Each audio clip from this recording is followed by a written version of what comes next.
Muchas gracias por acompañarnos en este domingo. Este es nuestro panel de columnistas de hoy. Jorge Navarrete cumpliendo la cuota de género, Isabel Pla, Javiera Pará y Marcela Cubillos. ¿Cómo están? Buenos días. Javiera Pará, discúlpeme. Quique Mujica está de vacaciones y Javiera ha aceptado nuestra invitación hoy día. Te arruinamos el domingo, Javiera, te agradezco mucho que estés acá. Qué bueno que lo aclares para que el club de fans de Quique no empiece a atacarme de inmediato por redes sociales. Es solo un reemplazo temporal. Está bueno, muchísimas gracias. Vamos a partir contigo, Javiera. A propósito, ¿qué fue lo más importante de la semana en tu opinión? Bueno, han pasado varias cosas importantes esta semana, está muy noticioso, hay noticias internacionales como el comienzo de la vacuna en varios países, creo que ya hay 6 países que están vacunando, ayer se cumplieron 5 años del Acuerdo de París y aquí en el país también han ocurrido noticias importantes como lo de los escaños reservados, que siendo un acuerdo no perfecto, es muy importante para nuestro país, pero para mí, sin duda, lo más importante que ocurrió en la semana es la reconfiguración de la izquierda o del campo progresista. Creo que es muy bueno que se sinceren las cosas, creo que es muy bueno que comience a aparecer una voz progresista, democrática, contemporánea, que empiece a mirar al siglo XXI y creo que el movimiento que ha habido en el campo de la centroizquierda abre una luz de esperanza para los progresistas. Va a ser temas también en el programa de hoy. Marcela Cubillos, para ti lo más importante. Mira, aparte de los temas que menciona Javier y que podremos conversar después durante el programa, a mí me parece importante por lo grave este proyecto que se ha empujado del indulto a los responsables de la violencia del último año. No solo porque lo patrocina la propia presidenta del Senado, sino que me parece que es una ofensa al Poder Judicial.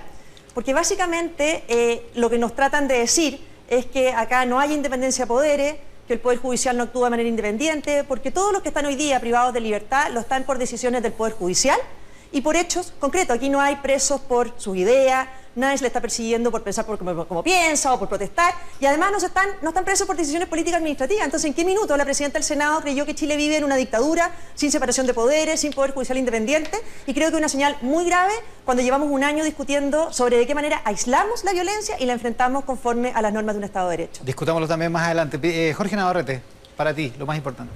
Sí, hay harto tema, pero desgraciadamente no podemos sino empezar con un nuevo incidente que termina con el trauma ocular de un ciudadano en el contexto de las manifestaciones.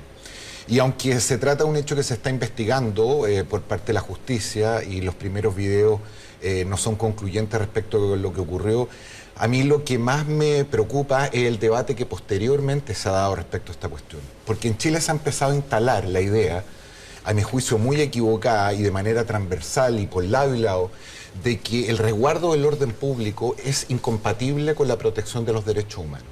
Y cuando uno cree eso, se dan 2 extremos absolutamente irreconciliables. Unos que privilegiando el orden, subordinan la protección de los derechos fundamentales y aparecen frases del tipo, algo estaba haciendo, para hacer tortillas se rompen huevos, o simplemente este no era un angelito. Y por el frente empieza también a pasar que todo acto de represión por parte de la policía en el marco de un Estado de Derecho es mirado como una vulneración a los derechos fundamentales, como una violación a los derechos humanos. Y creo que nuestro mayor desafío como país es justamente tratar de entender y hacer entender que en una democracia es fundamental que la protección del orden público sí es compatible con los derechos fundamentales y que la legitimidad de las fuerzas policiales justamente estriba en que su principal deber es proteger a los ciudadanos y no dañarlos. Eso ocurrió, el incidente ocurrió en las manifestaciones de este viernes, que estaban convocadas alrededor de las 5 de la tarde, precisamente para protestar por la situación de las personas que están detenidas después del estallido social en prisión preventiva. Isabel Pla, para ti lo más importante de la semana. Lo primero, la pandemia que vuelve a tomarse la agenda, ya sea por los retrocesos que hemos tenido en la región metropolitana y en otras zonas del país, y por la vacuna, y por el temor que empieza a instalarse incluso entre las autoridades de una posible segunda ola que podría ser antes de marzo.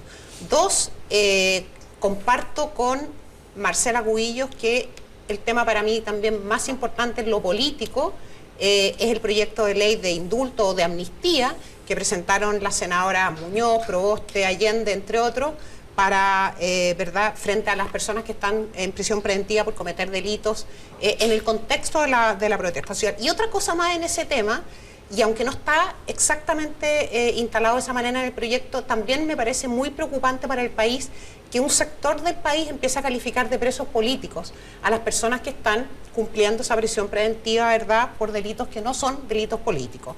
Y creo también, y comparto con la Javiera, que la crisis del Frente Amplio tiene un efecto bien importante en el país y es un tema muy importante también para esta semana, no solo en la reconfiguración de la oposición, sino también expone, yo creo, dos fracasos importantes del Frente Amplio que se planteó ante el país, primero, como un sector que iba a fundar una izquierda moderna y dos, que iba a reemplazar a la concertación, y yo creo, me imagino que lo vamos a conversar, que ninguno de los dos objetivos ha tenido éxito. Démosle una vuelta a ese tema porque ocupamos parte del programa del domingo pasado en eso. De hecho estuvo el diputado Pablo Vidal, ahora independiente, ex Revolución Democrática, como invitado a ese capítulo, el último capítulo de Mesa Central. Javiera, en tu opinión, ¿por qué es tan importante esta reconfiguración de la izquierda y de la centroizquierda? Yo creo que la izquierda en el mundo desde el año 89, desde la caída del muro de Berlín, nos ha costado a la centroizquierda, a los sectores progresistas, encontrar un proyecto acorde a estos nuevos tiempos, ¿no? Y en Chile, después del término de la dictadura y los años de la transición democrática, que se formó este centroizquierda socialdemócrata con las luces y sombras de esos gobiernos y la aparición de las nuevas fuerzas de izquierda, yo creo que igual el sector ha estado al debe de propuestas acorde a estos tiempos que tienen que ver con un mundo nuevo, con un mundo globalizado, con problemas que no hemos sido capaces de solucionar. Y creo que esta reconfiguración, donde, bueno, hay algunos, salieron las resoluciones del último Congreso del Partido Comunista, sectores del Frente Amplio que hoy día ya son la totalidad, deciden irse para allá y formar este polo de izquierda, hacen también que haya el movimiento hacia a este progresismo moderado democrático, que creo que es muy importante. O sea, uno de los problemas de la izquierda en el siglo XX fue que no defendió la democracia a todo lugar, que creo que es un valor muy importante. Entender la responsabilidad para la igualdad también del crecimiento y el desarrollo. Entonces, creo que como nueva configuración abre la posibilidad a que aparezca la voz de ese progresismo moderado, moderno, contemporáneo, que parecía en los últimos tiempos que había desaparecido del país. Y creo que hay una promesa en el Partido Liberal, en estos diputados que salieron del Frente Amplio, pero también Claudio Castro sale nombrado ayer, que está conversando con ellos. Creo que lo que está haciendo Ciudadanos también, que es un partido nuevo, liberal, igualitarista e interesante. Entonces creo que hay una posibilidad de cara al proceso constituyente, al ciclo electoral que comienza, de fortalecer ese proyecto de centroizquierda del siglo XXI. ¿Qué piensa Marcela Cubillos?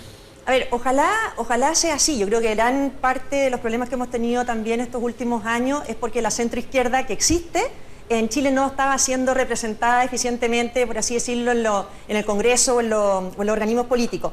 Ahora, uno tiene más suspicacia de que si efectivamente este reordenamiento es real o no es tan real, porque al final uno ve que le critican hoy día, la centroizquierda le critica al Frente Amplio, lo mismo que hicieron ellos hace unos años atrás. O sea, si aquí la centroizquierda gobernó con el Partido Comunista. Entonces hoy día, como dicen, bueno, se sinceran, se van hacia el Partido Comunista, pero se armaron una coalición con el Partido Comunista, gobernaron con el Partido Comunista, con ministros del Partido Comunista. Entonces uno dice, ahí quizás no les importaba porque el liderazgo lo tenían ellos, lo tenía la expresidenta Bachelet, lo tenía, por así decirlo, esa centroizquierda. Pero hoy día que el liderazgo lo tienen las figuras del Partido Comunista, entiendo que toman distancia, porque las principales figuras, electoralmente hablando, es el candidato o el alcalde Jadwe. Entonces, y también uno le merece dudas cuando uno escucha, por ejemplo, a Francisco Vidal, que uno probablemente quizá el candidato del PPD, cuando le preguntan en segunda vuelta por quién vota entre Lavín y Jadwe, no duda, pero no duda un segundo en decir que por Jadwe. Entonces uno dice, ¿qué tantas diferencias hay? Si en la segunda votación no tienen ni un problema en votar por el representante de un partido, que lo que hemos visto en este consejo que ha salido en los últimos tiempos, no cree en la democracia, no cree en la libertad, avala la violencia, está dispuesto a perdonar la violencia y tienen diferencias tan sustanciales. Entonces, ¿será tan de fondo o es más bien una estrategia preelectoral? Buena pregunta, Jorge Navarrete. Sí, a mí me gustaría ser tan optimista como la Javiera en el sentido de ya hablar de una reconfiguración. Tengo la impresión de que estamos más en presencia de una crisis todavía. Y como nos recordaba nuestro buen Gramsci en los cuadernos de la cárcel, la crisis aquí es el momento en que lo que tiene que morir no ha muerto y lo que tiene que nacer no ha nacido todavía. ¿Qué marca esta crisis, a mi juicio, en el Frente Amplio? Hay 4 tensiones que son más o menos evidentes. La primera es si esta era una coalición política o era una coalición más bien electoral. Es decir, si había un trasfondo ideológico, transversal, que sustentara y justificara un movimiento político, o más bien fue un acuerdo razonable, legítimo, para tratar de rentabilizar y garantizar mayores cupos en el Congreso. La segunda tensión, y lo decía bien Javiera, entre la protesta y la propuesta, es decir, cómo un sector político relevante no solamente advierte y reclama frente a las inconsistencias del oficialismo, sino también intenta viabilizar procesos políticos. Me parece que el acuerdo por la paz y la nueva Constitución fue una fractura y un punto de inflexión relevante. La tercera tensión es o se mata al padre o se jubila al padre. Y yo creo que ha habido un discurso ambiguo en el Frente Amplio respecto de qué pasa con el legado de sus padres, de la centroizquierda, la socialdemocracia, si es que se construye sobre eso o en vez de aquello. Y por último, la tensión entre lo nuevo y lo viejo. Yo aquí soy menos optimista respecto de las bondades que se le atribuyen a las nuevas generaciones. Creo que muchos de los vicios de los viejos políticos fueron replicados en el Frente Amplio, y hay uno en particular que me tiene especialmente sorprendido, que tiene que ver con los niveles de canibalismo y beligerancia. Es decir, los dirigentes del Frente Amplio han dicho respecto de ellos mismos cosas que ni siquiera sus adversarios dirían. Es cosa escuchar a Pamela Giles, las peleas o los dime diretes con Boric, con Jackson, incluso las propias cosas que más de alguna vez han dicho de Javiera en su calidad de militante del Frente Amplio cuando lo era. Creo que hay un punto ahí importante observar, porque no se va a construir desde la descalificación y no se va a construir desde negarse y de tratar de suprimir los liderazgos que no son muchos y particularmente escasean en la izquierda hoy por hoy. Isabel Pla, ¿qué piensas? Mira, yo le concedo el beneficio de la duda al ordenamiento de las fuerzas de centro izquierda. Yo creo que también es probable que esos partidos hayan aprendido de lo que dice la Marcela, de la convivencia con el Partido Comunista en un mismo gobierno, como fue en el segundo gobierno de la presidenta Bachelet, y también de lo que ha ocurrido en los últimos 2 años, en donde vimos una centro izquierda, yo diría de alguna manera, subyugada al Frente Amplio y al Partido Comunista. Pero lo importante, yo creo, para una generación que votó por el Frente Amplio, que entre paréntesis sacó un número muy interesante de diputados y tiene un senador, algo importante para una coalición nueva, es que yo siento que han fracasado en los 2 propósitos más importantes que ellos se plantearon. Ellos se plantearon fundar una izquierda moderna. Una izquierda claramente con principios de izquierda, pero moderna, eso significa mirando hacia el futuro. Y lo que vemos hoy día es a un diputado Boric y Jackson diciendo que para ellos es más natural pactar con el Partido Comunista, que de verdad de moderno no tiene nada. O sea, el mismo Partido Comunista que celebró a Cuba por muchos años, que el domingo felicitó a Maduro, el mismo Partido Comunista que de alguna manera relativiza la violencia y la considera una vía legítima en la política. Y el segundo propósito era reemplazar a la exconcertación, y yo creo que está pasando todo lo contrario, que esa exconcertación se está rearticulando y se está fortaleciendo, porque probablemente el Partido Liberal se va a ir, ¿verdad?, a esa coalición, y los diputados que renunciaron a Revolución Democrática también, y en el futuro probablemente nuevas figuras que podrían haber sido, ¿verdad?, convocadas por el Frente Amplio, si hubiera tenido una posición diferente, una actitud diferente, van a ser convocadas por Unidad Constituyente, o ya no sé qué nombre tiene ese polo de centro izquierda. La UC. Sí, pero yo permítame... viene bonito nombre. Pero yo sinceramente creo que a Chile... El problema es que pueden decir que llega segunda, perdón. Yo creo que a Chile de verdad le hizo mal el silencio de la centroizquierda, especialmente en los últimos 2 años. Javiera. Yo quiero insistir en mi punto, porque yo creo que el problema de la centroizquierda a pesar es más... del escepticismo ambiente. No, es que yo creo que es más profundo que la crisis de ahora del Frente Amplio. Yo creo, yo como persona que vengo de ese mundo cultural, creo que a nosotros nos ha faltado elaborar una propuesta que pueda enfrentarse al capitalismo feroz o neoliberalismo que hoy día impera en el mundo. No tenemos una propuesta paralela al modelo de desarrollo que sea más sustentable, que converse más, que haga más carne la democracia, que sea más participativa, que promueva no solo la libertad, la igualdad, sino también la fraternidad, como decía Pirincho. Y por eso yo veo con optimismo este movimiento, porque creo que los temas, por ejemplo, medioambientales, que no pueden pelear con el desarrollo, tienen que ser parte del desarrollo. Los temas de descentralización, los temas de cómo renovamos el capitalismo para que sea realmente una promesa de que la gente pueda cumplir sus aspiraciones, ¿no? Yo creo que aquí se empieza a a vislumbrar también una izquierda que es anticapitalista y que no cree en el capitalismo, y cierta centroizquierda que sí creemos que el capitalismo es un sistema económico que no como está funcionando ahora, puede ser una promesa de desarrollo y de vida mejor para las personas. Isabel. Yo quiero hacer una pregunta a la Javiera. Javiera Pará compitió, todos sabemos su posición en esta materia, y compitió para presidir Revolución Democrática. Tú eres de una generación que fundó ese Frente Amplio, que representa muchos electores del Frente Amplio. Entonces, a mí también me gustaría preguntar a la Javiera, ella como militante de Revolución Democrática, si no siente también una cierta decepción generacional por lo ocurrido, porque es un proyecto que se inició, yo soy de derecha, pero yo lo miraba con bastante interés, porque me daba cuenta que una generación que nunca había participado en política estaba realmente apasionándose por esto e involucrándose. Sí, voy a hacer Entonces una... mi pregunta es a ti como líder de ese sector y como representante de una generación. Sí, voy a partir por aclarar que yo no soy de la generación que fundó el Frente Amplio, sino que soy de una generación bastante mayor y que estoy entre medio, ¿no? Yo era adolescente cuando terminó la dictadura, y no soy de la generación del 2011, que es la que más o menos conforma el Frente Amplio. Y Pero en sí ese está entre los fundadores, eso sí. Sí. Isabel tiene razón. No, y en ese sentido yo cuando venía al programa, es algo sobre lo que he reflexionado. Creo que mi generación sí tenemos una cuestión en la que nos tenemos que hacer cargo, que yo creo que hemos sido incapaces de explicarle a las generaciones más jóvenes lo difícil que fue el momento de recuperación de la democracia y de consolidación de la democracia.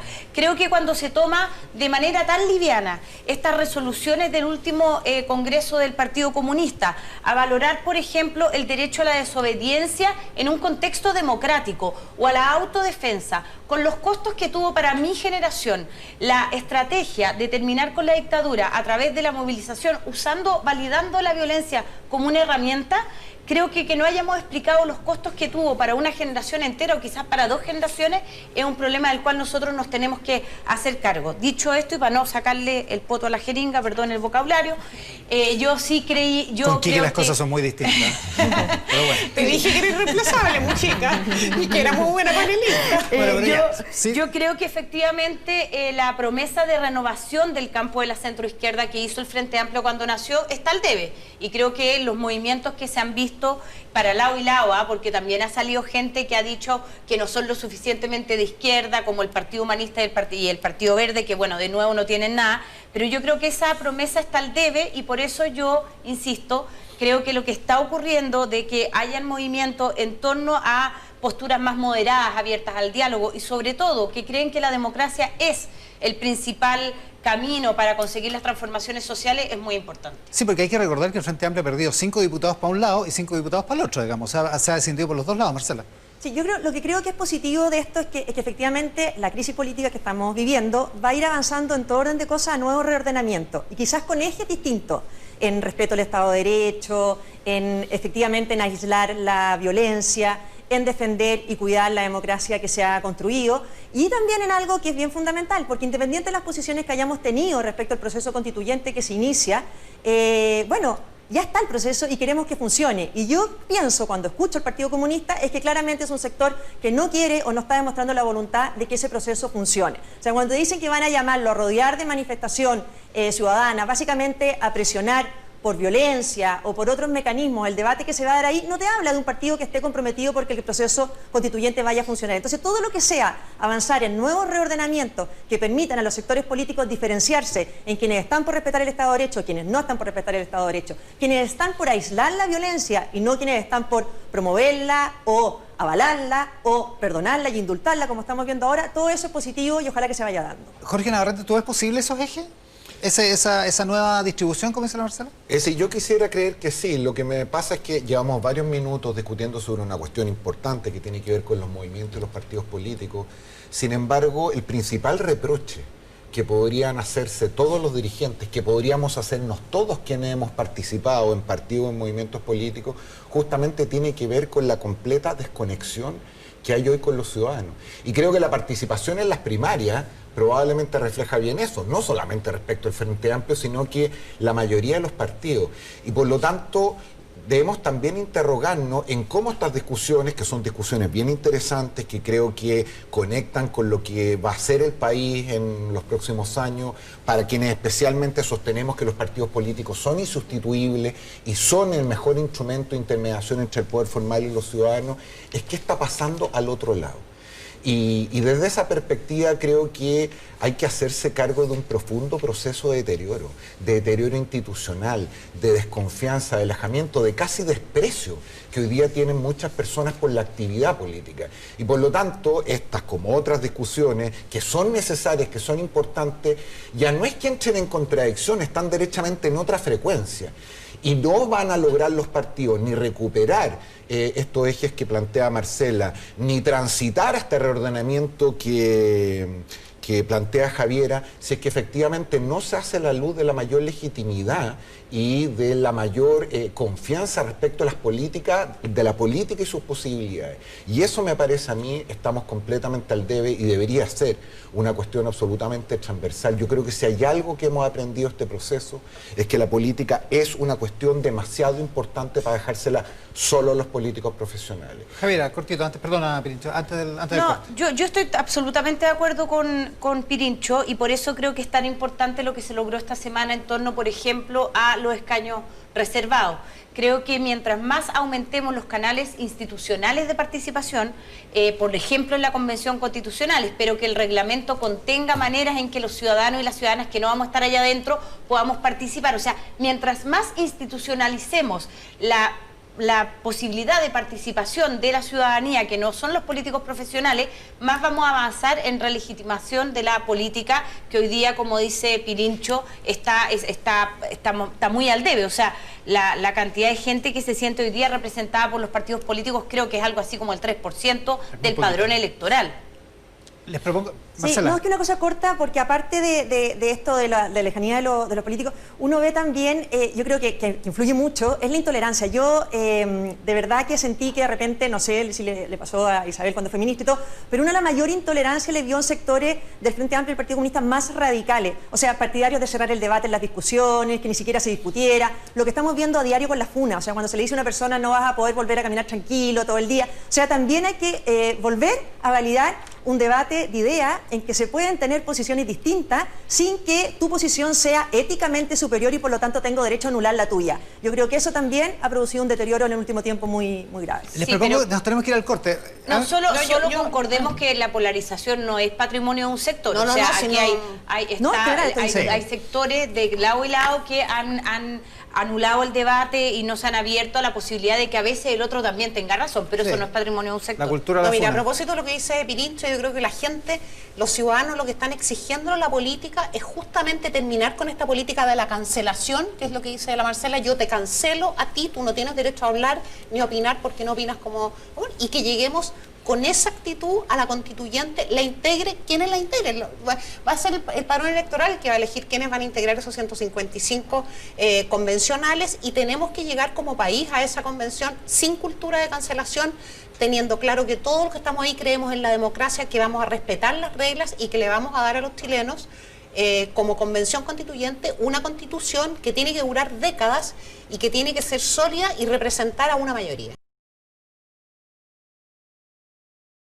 De vuelta en Mesa Central por la pantalla del 13, en simultáneo con Tele 13 Radio. Se acaba de conocer hace minutos el informe del Ministerio de Salud que habla de 2.139 casos. No teníamos más de 2.000 casos desde el 25 de septiembre, o sea, ya hace cosa de 2 meses, pero hay que matizar porque se estableció también una cifra récord de exámenes de PCR de 48.054. En rigor, el Ministerio de Salud también informó de 40 fallecidos. Como decía Isabel Pla al principio del programa, se toma la pandemia, se tomó la agenda de nuevo, Isabel. Sí, se tomó la agenda de nuevo por las restricciones, todo lo que eso significa en el temor que le genera a la gente. Dice, si me están restringiendo porque algo pasa, el temor de una probable segunda ola, como ocurrió en Europa y como está ocurriendo en Estados Unidos, con más fuerza incluso que la primera ola. Yo creo que hay un tema bien importante de clarificar, que es todo lo que tiene que ver con la vacuna.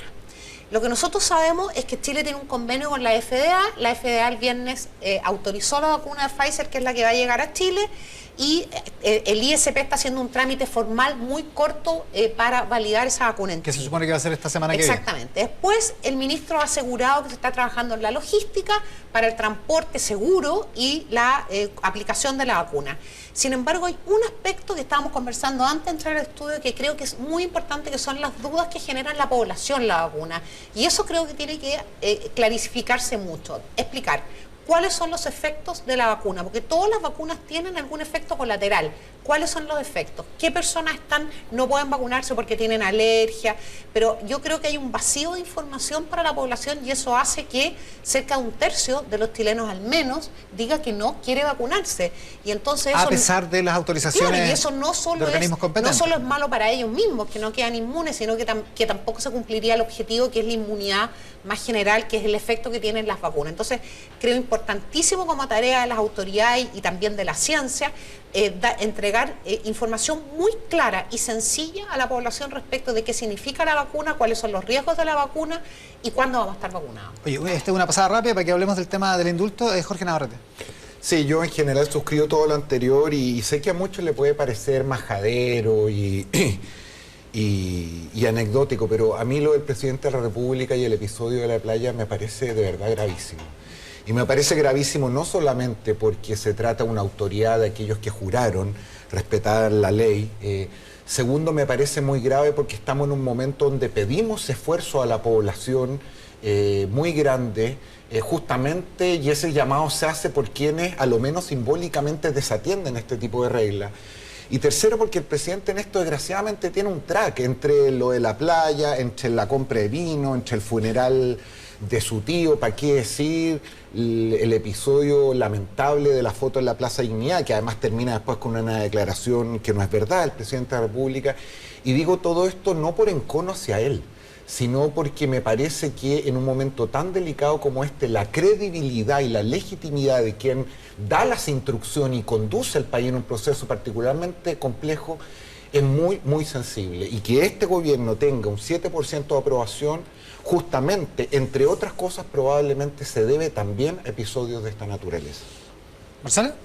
Yo en relación a esto, antes de pasar al tema de los indultos, yo creo que a raíz de lo que pasó también esta semana cuando se informa el cambio de toda la región metropolitana, ¿no es cierto?, de fase, yo creo que es tremendamente importante volver a lo que se estaba haciendo, que es información detallada por comunas para saber por qué se restringen determinada libertad. Yo creo que eso es fundamental para que la ciudadanía entienda, porque a la gente le puedes pedir que no salga de la casa de un día para otro, pero aquellos emprendedores que habían empezado a poner en marcha sus negocios, que tenían compromiso para los siguientes fines de semana, que en 2 días les hayas cambiado las condiciones, obviamente que produce daño. Entonces yo creo que lo que tiene que hacerse es de verdad volver esa información detallada, en que no todas las comunas son tratadas igual, no todas las regiones son tratadas igual, porque es la manera en que la gente también entiende cómo se avanza en esa materia. Javiera.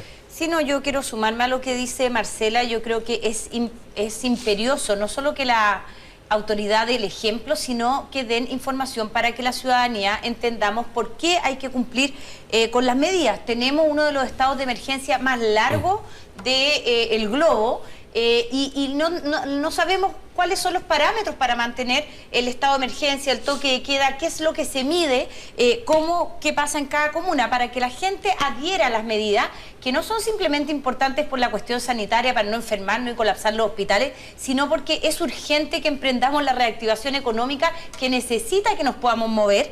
Es importante que las autoridades entreguen de la manera más sencilla y más abierta la información. Ocupemos los últimos minutos del debate en este tema que había quedado pendiente. Marcela Cubillos, ¿por qué es tan grave el tema del proyecto de indultos? Primero, me parece que es un proyecto tremendamente antidemocrático. Tú cuando lees el proyecto, aparte de querer dar indulto a quienes están hoy día privados de libertad por hechos de violencia, piensa que en el proyecto incluso cuestionan la aplicación de leyes que son leyes. O sea, la ley antibarricada, antisaqueo, la critican. O sea, puede no gustarle a los senadores que patrocinaron este proyecto que esa ley haya salido, pero es ley, se tiene que aplicar. Por lo tanto, no funciona. Y quiero dar algunos datos, porque también se justifica la violencia por parte de los autores del proyecto de ley, diciendo que quienes la cometen son jóvenes que han vivido en la pobreza y la marginalidad. Hay un estudio del Núcleo de Sociología Contingente, que es un centro de estudio vinculado a estudiantes de sociología de la Universidad de Chile, que hizo durante noviembre del año pasado, en que la edad promedio de los que estaban en las protestas de esa época eran 33 años, adultos jóvenes. Comunas de las que provenían: Santiago, Ñuñoa, Puente Alto, Maipú, La Florida, Providencia, las primeras comunas. Nivel educativo: el 45% con educación superior, 32% universitaria, 13% técnica, con posgrados el 11%. Por lo tanto, aquí estamos hablando Esos son de los que personas... estaban en las protestas. Exactamente. No los detenidos. Bueno, pero son solo aquí lo para que se está verificar el dato. haciendo en el proyecto de ley es poner a todos dentro de un saco y que a la gente, como dice la senadora Muñoz, aquí hay un grupo de personas detenidas por el solo hecho de protestar. Cuando no es así, porque aquí efectivamente se está indultando por porte de armas, por ataques incendiarios, se está atacando por homicidio, se está atacando por una cantidad de delitos que son muy graves. Y más aún, cuando en Chile existe democracia, separación de poderes, no hay presos políticos. En Chile no hay nadie hoy día perseguido por sus ideas políticas. Los únicos que querían privar de libertad por ideas políticas es el Partido Comunista con su proyecto antinegacionismo, que por ahora es un proyecto fallido. Por lo tanto, hay tribunales independientes, hay sanciones por parte de los tribunales y es una pésima señal que se quiera indultar, sobre todo para las víctimas que han sufrido la violencia durante tanto tiempo. Jorge Navarrete. Sí, a mí no me gusta el proyecto, pero no me gusta, entre otras cosas, justamente por este carácter general. Porque me parece a mí que aquí hay situaciones completamente distintas y uno perfectamente incluso se puede allanar a revisar de manera particular si hubiera ciertos casos, por ejemplo, donde hubiera una prisión preventiva muy excesiva, donde no se hubiera avanzado en las causas. Pero poner sobre la mesa en el lenguaje de hablar de presos políticos o presos por su idea me parece que es muy caro para la democracia. Y es muy caro para una democracia donde, entre otras cosas, la presidenta del Senado ha sido una protagonista, y fue una protagonista de hoy, cuando hay democracia, y fue una protagonista de cuando no la había en Chile, por lo tanto ella debería entender mejor que nadie cuáles son estas diferencias. Yo me quedo en esto con la columna de Matamala, que leí hoy día en La Tercera, porque me parece que el uso del lenguaje es particularmente relevante para no devaluar la importancia de los conceptos. Y así como no me parece que se hable de presos políticos, también me parece absurdo que, por ejemplo, el intendente de la región metropolitana, a propósito de un delito como es incendiar un grupo de buses, haya hablado de violación a los derechos humanos. Es decir, creo que el lenguaje crea realidad y detrás de esto hay cosas que tenemos que proteger, cuidar y entender que tienen sus contornos, y las personas que hoy día, la mayoría de las personas que hoy día están detenidas, se estará investigando si cometieron o no un delito, pero la mayoría de ellas no está precisamente por sus ideas políticas. ¿Isabel Pla? Sí, yo creo que es importante también entregar datos como bien precisos. Hubo alrededor de 25.000 personas detenidas en el contexto de la protesta social desde octubre del 2018 hasta del 2019 hasta primeros meses del 2020. De esas 25.000 personas, solo 232 están hoy día en prisión preventiva. Esa prisión preventiva, que creo que también es importante dejarlo en claro, aunque sea obvio, las dictamina un tribunal de garantía, no los fiscales, por supuesto no el Congreso y desde luego no el Poder Ejecutivo, separación de poderes. Están en prisión preventiva porque están imputados por delitos sumamente graves: robo con fuerza, tráfico de armas, homicidio frustrado, entre otros.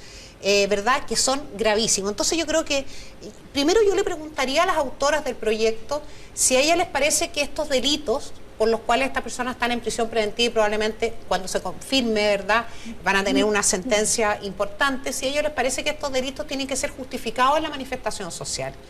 Y esa es la pregunta que tenemos que hacer. O sea, el proyecto da señales que son muy negativas, que en Chile puede haber impunidad cuando se cometen estos delitos en ciertos momentos y que dejan de ser conductas reprochables, intentar matar a una persona, etcétera. Que además que dejan de ser reprochables por una intervención del Congreso a una decisión del Poder Judicial. Y en tercer lugar, que la violencia es lícita para perseguir fines de manifestación social o fines políticos. Y eso me parece que es gravísimo, es un retroceso, también yo siento que es un retroceso, ¿verdad?, plantearse estos temas cuando tenemos democracia, con todas las dificultades que hemos tenido, pero que ha costado, y en las cuales hay separación de poderes, pero también las personas y los ciudadanos tenemos garantía ante la ley. Javiera Pará. Sí, yo aparte de recomendar la columna de Daniel Matamala que decía Pirincho, quisiera también recomendar la entrevista a Andrés Manque, sí, que viene hoy día en el Mercurio y que además está terminando su segundo periodo de 2 gestiones que creo que a veces no se ven mucho, no son tan espectaculares, pero creo que ha hecho una muy buena gestión y desde aquí aprovecho a saludarlo. Pero a mí, aparte de todo lo que se ha dicho, con lo cual concuerdo, mi problema con el proyecto es que invisibiliza el problema estructural que hoy día tiene el sistema penitenciario y carcelario en Chile. Hoy día tenemos cárceles sobrepobladas. Hay 43 unidades carcelarias con más del 120% de la ocupación y 19 de ellas con más del 140%. Cerca del 90% de los establecimientos tienen problemas de condiciones materiales, de conexiones eléctricas defectuosas, ventanas rotas, problemas de ventilación, humedad. Entonces, la pena de privación de libertad que hemos acordado como humanidad debería significar eso y no la anulación de la dignidad humana cuando uno entra a un sistema carcelario. Aparte de eso, la prisión preventiva, no solo en alguno de estos casos, sino en muchísimos casos, es usada muy laxamente y eso es parte de la sobreocupación de las cárceles. Hay datos que dicen que la gente además que ocupa las cárceles viene de hogares con pobreza, han sufrido abusos en su infancia. Entonces, yo creo que aquí hay un problema de derechos humanos que nuestro país, como muchos países del resto de la humanidad, tenemos que abordar integralmente con compromiso de los tres poderes del Estado y de la sociedad civil, porque, insisto, no puede ser que ingresar al sistema carcelario sea la anulación de tu condición de persona con derecho a la dignidad. Marcela Cubillos. No, muy corto, pero ya que estaban recomendando columnas, yo al revés quiero recomendar dos de Carlos Peña, una antigua y la de hoy. Una antigua en relación a lo que estaban hablando acá de cómo el lenguaje crea realidades. Porque tan absurdo como decir que todo es violación a los derechos humanos es decir que todo es violencia. Cuando, me acuerdo una vez a la diputada Vallejo se le pregunta por la violencia que está ocurriendo en las calles y ella dice, ¿por qué no le preguntan a otros si el modelo es el violento? O sea, cuando ya todo es violencia, nada es violencia, y si todo es violación a los derechos humanos, al final nada termina haciéndolo, y él lo explica muy bien en una columna antigua. Y hoy día una columna muy importante porque él habla de que el proyecto en el fondo atenta contra la verdadera dignidad también de las personas. O sea, cuando se dice en una frase del proyecto que aquí lo que hay es jóvenes que por su marginalidad solo podían cometer delitos, poco menos, él dice aquí hay un atentado a la dignidad, a la libertad de las personas. Entonces creo que es una columna importante y además porque creo que tenemos que hacer los esfuerzos. Hemos discutido mucho cómo se aísla la violencia y muchas veces decimos no, se aísla con la reforma carabinero, con todo eso que está muy bien, pero hay que aislarla también dejando fuera a aquellos sectores políticos que hoy día la están validando y están teniendo medias tintas con ella. Jorge Navarrete. Sí, muy breve, puede ser una adquisición de abogado, pero yo respecto de esta columna de Carlos Peña, que uno tiende a compartir como la mayoría de ellas, creo que a propósito de lo que dice Javier hay una cuestión de la cual también nos tenemos que hacer cargo, y es que esta pulsión por prisión preventiva, por mayor cárcel, por mayor severidad del sistema penal, funciona también sobre un principio un poquitito clasista, que es que supone que la sociedad se divide entre la gente decente y los delincuentes. Cuando esa mayor presión del aparato punitivo opera sobre la gente, entre comillas, que consideramos decente, nos sorprendemos, nos escandalizamos y nos preocupamos, como ha pasado en muchos casos. Entonces, la pregunta no tiene que ver con la justificación de la violencia por el origen socioeconómico, sino con la constatación, que es distinto, de que la mayoría de la población penal, como la mayoría de las personas respecto de las cuales se ejercen este tipo de acciones, son en general personas más modestas.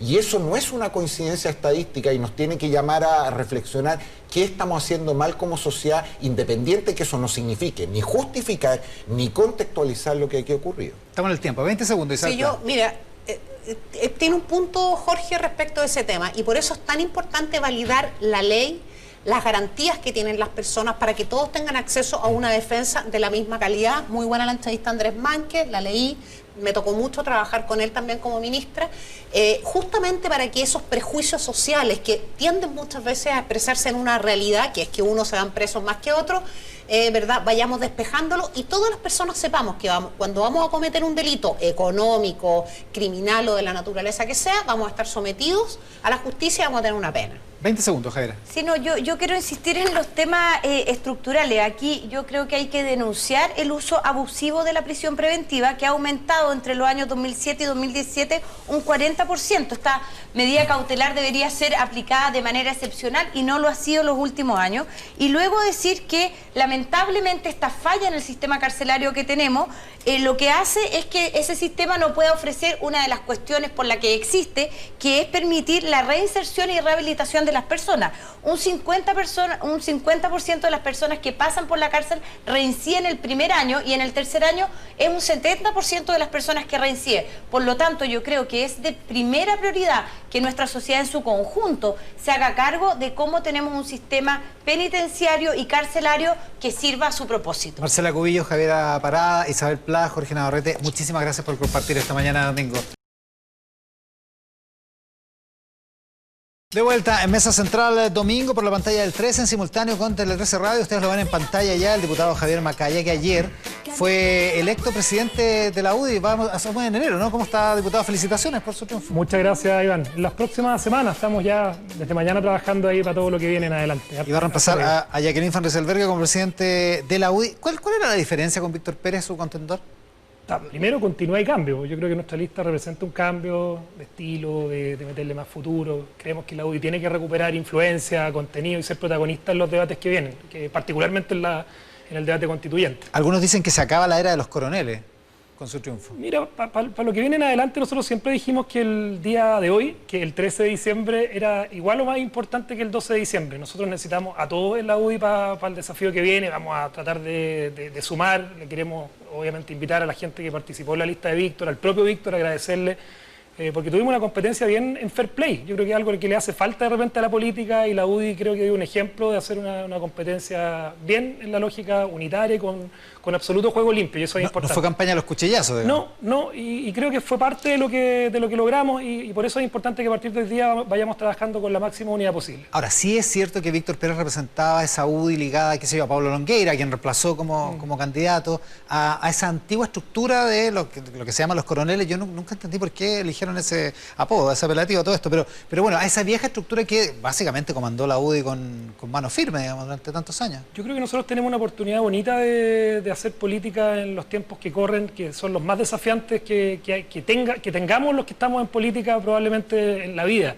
Los próximos 20 meses se juegan los próximos 20 años de Chile, y eso da una oportunidad para cambiar estilo, protagonismo. ¿Y cuán distinta tiene que ser la UDI a propósito de ese cambio? Mira, sin renunciar a lo que son nuestros principios, sí hay que conectarlo a las nuevas preguntas que se está haciendo Chile hoy día. O sea, Chile no es el mismo país hace un año. Por ejemplo, te lo pongo en un tema muy concreto. La UDI es un partido que la constituyente va a defender como principio fundamental la familia, como núcleo fundamental de la sociedad, la sociedad civil, la importancia de las pymes.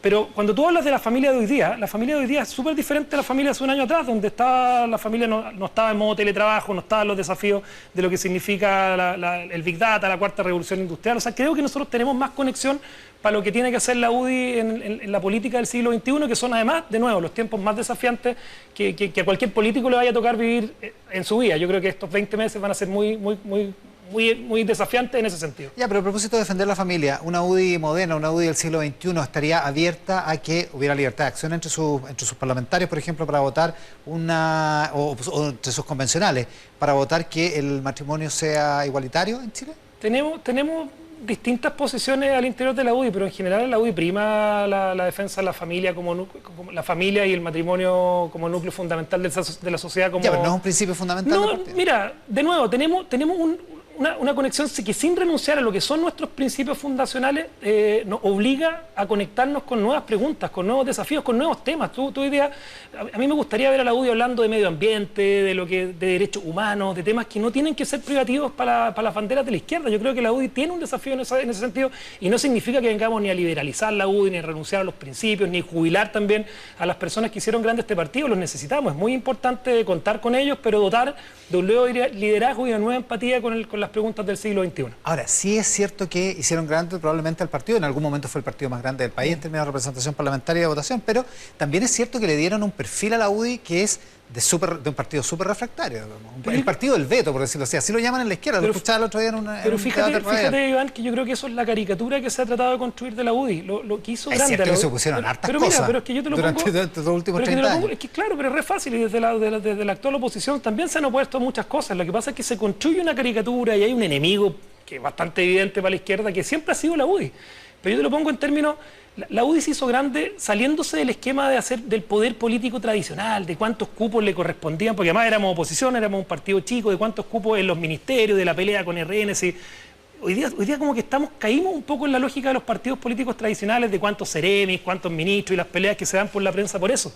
Pero tú te acuerdas de los principios de la UDI en los 90, Jaime Guzmán puso a Gabriel Valdés, o fue artífice de un acuerdo para poner a Gabriel Valdés teniendo los votos en el Senado para la presidencia del Senado. Sí. O sea, se sorprendía, se tenía la capacidad de en un momento importante, como era el momento de la transición, de influir en el debate de las ideas. Las personas de centro derecha, los Hernán Vigi, los Miguel Kast, iban a la UDI como plataforma para poner la idea arriba de la mesa de la derecha. Hoy día eso no ocurre y eso queremos recuperarlo. La UDI se ha opuesto tenazmente a un avance en la reforma de pensiones porque se opone a que el 6% de nuevas cotizaciones vaya a un fondo de solidaridad.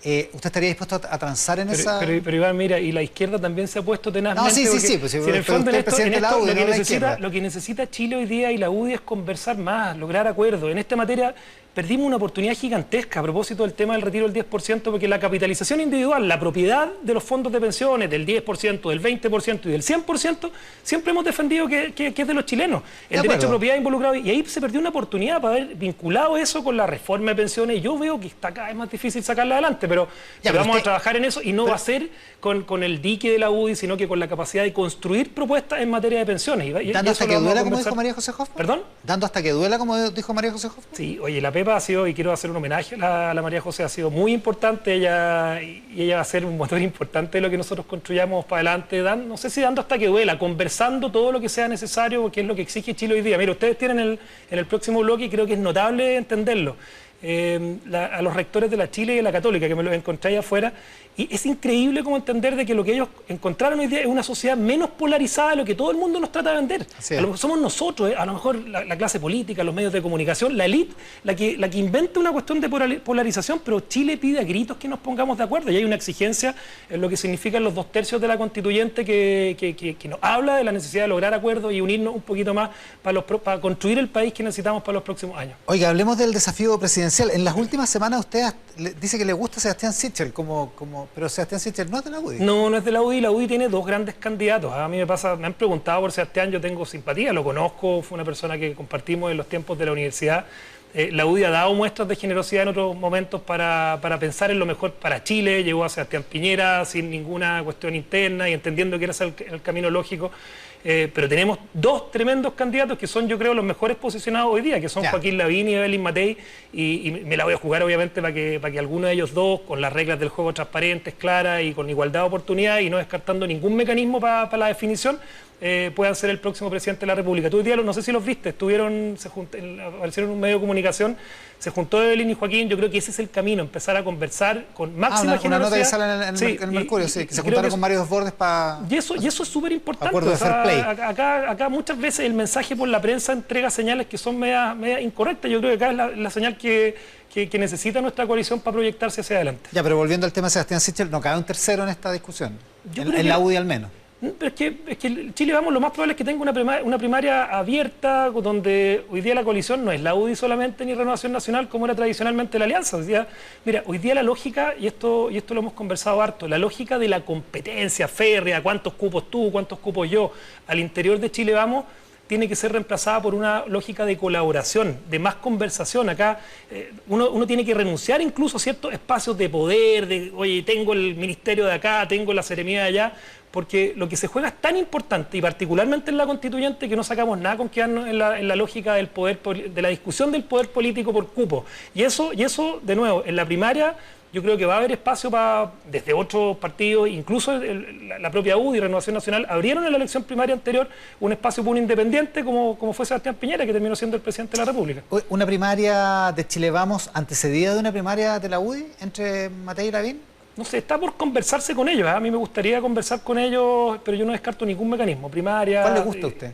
¿Perdón? ¿Cuál le gusta a usted de esos mecanismos? ¿Le gusta cómo fue en la primaria del 2017? Yo no descarto y me podría inclinar por una gran primaria abierta, porque a pesar de que acá se dice que eso puede terminar favoreciendo a otros partidos, porque la UDI vaya dividido, yo creo que es estar de nuevo desconectados con lo que piensa Chile hoy día de su clase política. En general los chilenos no tienen una adhesión así férrea o a la UDI o a la izquierda o al partido. O sea, lo que piensa Chile de la clase política está más vinculado a las personas, a lo que han logrado tanto Joaquín como la Evelyn, y yo no descarto de nuevo que en una primaria abierta, grande, podamos tener la definición de cualquiera de los dos, y es un orgullo, un lujo para la UDI que en un año tan convulsionado como el que hemos vivido hoy día tengamos a dos personas por sus propios méritos posicionados con estas posibilidades para la próxima presidencia. O sea, en su opinión, ¿podríamos ver en junio, en una primaria legal de Chile Vamos, a Evelyn Matei y a Joaquín Lavín en la Yo no boleta? lo descarto y es parte de las conversaciones que vamos a tener con ellos mismos. Oiga, si lo interpreto bien, a lo mejor lo estoy interpretando mal, pero esta UDI un poco más abierta, un poco más moderna, como dice usted, ¿cómo va a ser su relación con José Antonio Kast, el Partido Republicano, con la tensión por el lado de la derecha, digamos, por la tensión por el lado más conservador? ¿Cómo se va a relacionar con eso? Bueno, a mí me tocó compartir 8 años con José Antonio en el Congreso. Fui una persona que trabajé mucho con él, lo conozco. Yo creo que los desafíos que se viven en Chile son tan complejos. De nuevo, en los próximos 20 meses se juegan los próximos 20, 30 años y el futuro de Chile, que en nuestra coalición y particularmente en los desafíos electorales que están a la vuelta de la esquina, que es particularmente la constituyente, en Chile Vamos, o en nuestra lista de constituyentes, cabe todo lo que esté partiendo por Desencantados de la Concertación, Ciudadanos, pasando por Evópolis y llegando hasta Republicanos. Yo creo que es importante que... ¿Deberían estar adentro de la lista? Yo creo que esa conversación se tiene que dar y actuar con máxima generosidad y no con maximalismo. Hay que empezar a pensar yo entiendo que esas conversaciones... Porque a algunos de sus socios no les gusta eso. Pero mira, hoy día en el momento que se vive en Chile, quedarse con la lógica de lo que no me gusta a mí o a Renovación Nacional... puede terminar siendo algo muy malo para el futuro de Chile. Yo creo que hoy día necesitamos la máxima unidad posible y eso incluye de nuevo, desde Desencantados de la Concertación, Ciudadanos hasta Republicanos. Ya, eso con los republicanos. ¿Y con el gobierno? Porque la UDI igual ha tenido como sus roces con el gobierno, con algunos ministros en particular. Mira, nosotros no vamos a ser oportunistas en la relación con el gobierno, porque sería lo más fácil hoy día con un gobierno que está con, ¿cuánto? 13, 14% de adhesión, salir a pegarle. 7 en la última y yo he visto en parte que hay un fenómeno ahí que ha ido quizás creciendo con distintos proyectos de ley de alejarse del gobierno. Yo creo que al gobierno hay que exigirle más, hay que convencerlo más, convocarlo más. El gallito de los parlamentarios de Chile Vamos, de la UDI, de Renovación Nacional, con el gobierno no puede ser cuántos seremis hay y cuántos ministros hay. Yo creo que hemos caído, y la UDI ha caído un poco en ese vicio de cuánto poder político tradicional nos disputamos. Yo creo que con ideas, exigiéndole al gobierno, levantando la voz y haciendo las críticas cuando sea necesario. Eso se ¿Exigiéndole qué al gobierno? ¿Perdón? ¿Exigiéndole qué al gobierno? Contenido. Acá hay una carencia de contenido, a mi juicio, y una agenda que ha sido... Y la música le puso play hace un par de años atrás, la izquierda más intransigente, que además tiene una agenda... Hoy día tú veías los resultados del Consejo del Partido Comunista y te das cuenta que la agenda de ellos es polarización, no se sumaron a los acuerdos de ningún tipo durante este gobierno. Lamentablemente la concertación razonable que conocimos, la izquierda más moderada, ha ido bailando también al ritmo de esa música. Nosotros necesitamos ponerle play a nuestra música. Nosotros necesitamos, con la mayor sintonía posible, en los códigos que se hace política en el siglo XXI, entender de que todos tenemos un tremendo cariño por este país y queremos sacarlo adelante. Y en eso vamos a necesitar conversar con gente moderada de la oposición. Yo estos días, entre ayer y hoy día, he tenido harta conversa con personas también del frente que se alegran de que vayamos generando algo donde puentes que están súper cortados hoy día en la conversación de la clase política y leer de nuevo. Yo creo es clave la entrevista que hay a tener después que yo con los rectores, porque lo que dice ese estudio que ellos están haciendo es que Chile está mucho menos polarizado y hay una luz de esperanza muy potente ahí. Vamos a hablar con los rectores de la Universidad de Chile y de la Católica sobre Tenemos que hablar de Chile, que es la iniciativa de las universidades, de esas dos universidades y diálogos ciudadanos. A propósito de exigirle más al gobierno, ¿qué le pareció el mea culpa que hace Ignacio Briones hoy en una entrevista en La Tercera de Olga Bustamante y Carlos Alonso, donde reconoce que en los primeros meses de la pandemia pudimos haber llegado antes con la ayuda económica? De todas maneras, y lo valoro, lo reconozco. Creo que, mira, en la política de repente esto de reconocer errores, el orgullo que tenemos muchas veces los políticos de decir, oye, esto lo pudimos haber hecho diferente, es algo casi que parece como un pecado mortal. Yo valoro mucho en eso, en la humanidad, el sentido de normalidad que tiene que tener un ministro de Hacienda, sobre todo en la empatía que se tiene que tener con el manejo de las finanzas públicas y ir en ayuda de un país que ha estado pasándolo mal en este último año. Yo comparto ese diagnóstico, creo que se pudo haber hecho más. Nos arrastramos por una marea que quizás hicimos lo que tradicionalmente hacía Chile, que es como ser más conservadores, más cautos, cuidar la billetera fiscal y probablemente, así se demostró durante este año, lo que había que hacer era un poquito más agresivo al inicio, sobre todo. Lo último, Javier Macaya, ¿sigue pensando que el general director de Carabineros, Ricardo Yáñez, es más zurdo que la...? No voy a repetir el adjetivo. Oye, somos colchagüinos con el general director del mismo colegio, provinciano.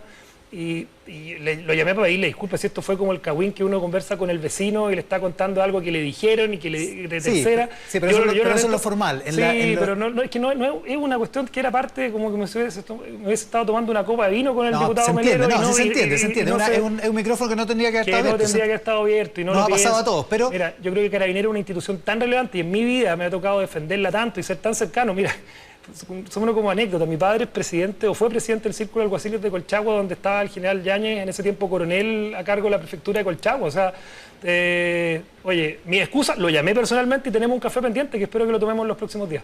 Ya.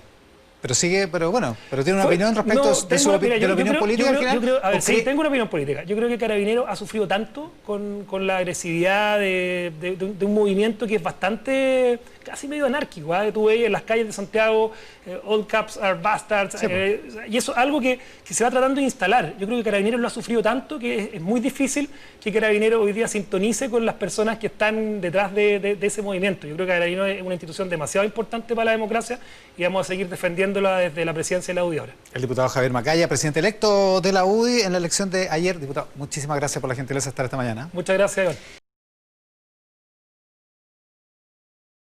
Nuestros invitados de este momento, los rectores de la Universidad de Chile, Enio Vivaldi, ¿cómo está, rector? Muchas gracias por estar acá. Y el rector de la Universidad Católica, Ignacio Sánchez. Rector, ¿cómo está? Buen día. Para que hablemos de la iniciativa, tenemos que hablar de Chile. Esta idea, la hemos comentado antes, pero ¿de dónde viene, de dónde nace, rector Vivaldi? A ver, es una idea en que con la Universidad Católica ya existe una conciencia de que hay que hacer un trabajo colaborativo, ya, y hay un acercamiento para llevar a un protagonismo al ciudadano común, ¿no? Esa que yo creo que es una de las primeras percepciones. Es necesario saber lo que el ciudadano común está pensando, conversar y abrir espacios de diálogo y auscultar lo que está ocurriendo, ¿ya? Evidentemente hay muchos signos por mucho tiempo de desacoplamiento que se expresan de cosas como la abstención, y sobre todo a nosotros nos preocupaba mucho el tema de la rabia, digamos, que si esto se dejaba así, al final terminaba en un ejercicio sobre todo inútil. Entonces es un esfuerzo por invitar a la gente a pronunciarse sobre lo que realmente le importa y podemos estar conversando de los resultados que ya son súper alentadores. Yo creo que a uno lo deja muy optimista. Yo creo que una de las cosas para mí más interesantes es que con todo lo que digan, COVID, estallido, etcétera, hay esperanza y hay una confianza en que podemos salir juntos con un proyecto de país interesante. Y eso a nosotros nos convoca. Son alentadores los resultados, rector Sánchez, porque estamos hablando de miles de diálogos a esta altura, ¿no?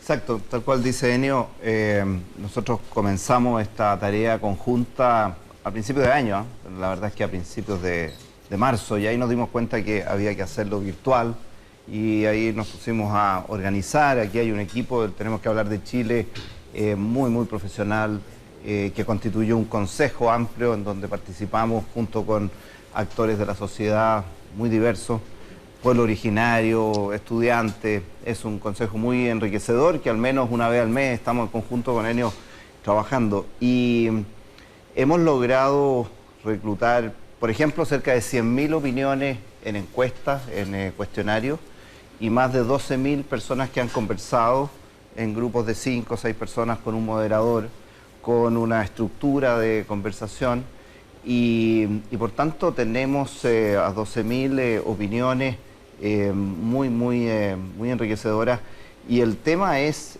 poder analizar esos datos, y en eso, en conjunto con la Universidad de Chile, hemos estado analizando científicamente esas opiniones. Lo que hemos estado entregando la semana pasada han sido fruto del diálogo de cerca de 5.000 personas. Una parte. Una parte, más de, digamos, casi un 40% del total, que son 12.000 conversaciones, 12.000 personas que han conversado, y esperamos hacia fines de diciembre y principios de enero tener los resultados completos. Ahora, ¿es suficientemente representativo como para sacar algunas conclusiones, como por ejemplo que los chilenos estamos menos polarizados de lo que parece, ¿no? Absolutamente, que hay una gran aceptación de la heterogeneidad, que no hay denostación. En general la gente, cuando se expresa de las personas que piensan distintas a uno, ¿no?, lo hacen con respeto y entendiendo que es un punto de vista distinto, que es bastante diferente a la opinión que uno se forma cuando escucha, qué sé yo, distintas fuentes de comunicación.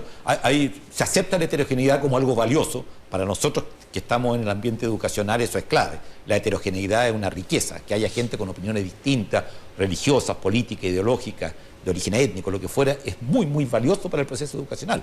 Esa heterogeneidad es reconocida y es valorada, ¿ya? Entonces, hay otras cosas que yo creo que son interesantes y que para mi gusto son la demostración de forma un poco extrema en que se han aplicado ciertos conceptos en Chile. Entonces, por ejemplo, el Estado ausente se resiente. Eso es algo que la gente resiente. Piensa que si por lo menos algo básico tiene que haber que producir una buena educación, ya no la educación para el que no tiene una buena educación. Entonces, esa idea, por ejemplo, a mí me impactó mucho, de que había una conciencia de que el Estado era algo lejano, que vivía para él, o sea, como que al Estado le importan las cosas del Estado para él, digamos, pero yo no le importo. Y no se da nada. ¿Ya? Y para mi gusto eso tiene mucho que ver con lo anterior, porque creo que si no se hace una política pública en educación, al final uno termina haciendo una cosa que parece increíble y lo es, pero es verdad, porque uno está incitando a la segregación e incitando a la separación del país, y que la educación, termino con esto, hay conciencia de que la educación es un gran instrumento para la cohesión nacional. Personalmente creo que cuando se destruye la educación pública en Chile, o se intenta hacerlo, una de las principales consecuencias es que perdemos el sentido de que estamos todos en un mismo país y pertenecemos todos a un bien común, ¿me entiendes? Y eso lo estamos viviendo cotidianamente hoy día. Y hay una conclusión que tiene algo que ver con la reconstrucción del Estado, de la relación entre el Estado y los ciudadanos, que es esta idea de la renovación de la política, que leí, no sé si ayer o hoy día está en el diario Mercurio. Claro, nosotros tenemos 6 grandes ejes, Enio ha mencionado por lo menos 2 de ellos, 6 grandes ejes de resultados. Y uno de ellos es lo que dice Iván, que tiene que ver con política y qué se espera de la nueva Constitución. Y yo diría que en ese eje, que es muy interesante, lo que se está viendo es que la gente valora la política, no es que piense que la política no tiene importancia, valora la política, pero quisiera tener una política que esté al servicio de las personas, quisiera una política que se encargue de las necesidades, que entienda a la ciudadanía. Y hoy están apreciando lo contrario. Exacto, y no una política que esté como ensimismada en sus propias discusiones, en sus propios intereses, en sus propias prioridades. Por eso creemos que tenemos que hablar de Chile es tan importante, porque pone sobre la mesa, voy a decir, lo que realmente la gente quiere que se discuta, cuáles son las verdaderas necesidades. Y en eso la Constitución nueva tiene, como quien dice, se le mira con grandes anhelos. Ojalá que esta Carta Constitucional renueve la política, haga una buena política en pro de los ciudadanos, y que podamos a través de esta nueva Constitución hacer un nuevo orden de lo que estamos trabajando en política. Una Constitución que renueve la política. ¿Qué más esperan de la nueva Constitución, doctor Vivaldi? Muy de acuerdo. Yo quizá a lo mejor como que hay un mensaje para la política, si uno quisiera ser más explícito, esto no es lo que piensan sus electores, esto es mucho más interesante, es lo que piensan sus no electores. Claro. O sea, la gente que usted es incapaz de convocar, la gente que no tiene interés en escuchar lo que usted le está ofreciendo, lo que usted le está diciendo, ¿ya? Y por eso es que es tan interesante esto que estamos haciendo, porque claro, esta es la gente que no va a votar, muchos de ellos, pero que es gente responsable, gente que le importa su entorno, su familia, su comunidad, ¿ya? Y por lo tanto se trata de involucrarlo. Ahora, yo creo que además de la educación, que es una cosa yo creo que hay un tema se percibe de nuevo y un poco, porque creo que todos los que hemos estado conversando con Ignacio, tiene que ver un poco con una lejanía, como que la persona, yo estoy aquí y aquí están pasando las cosas en otra parte del espacio, ¿me entiendes? Esa lejanía ya se expresa claramente en el tema económico, en la cual dice que claro, el Producto Bruto, etcétera, pero bueno, cómo esto me afecta mi entorno, mis necesidades como familia, cómo me manejo yo, cómo garantizo, ¿ya? Y yo creo que hay un tema ahí, volviendo un poco a lo del Estado, que para mí es muy importante, y es que tiene que haber, es decir, el Estado simboliza solidaridad, que a cada uno de los chilenos nos importa no solamente lo que nos pasa a nosotros, mi familia, mi hijo. Entonces, y aquí se nos ha hecho pensar que ¿qué es educación? Es mi hijo y punto, ¿ya?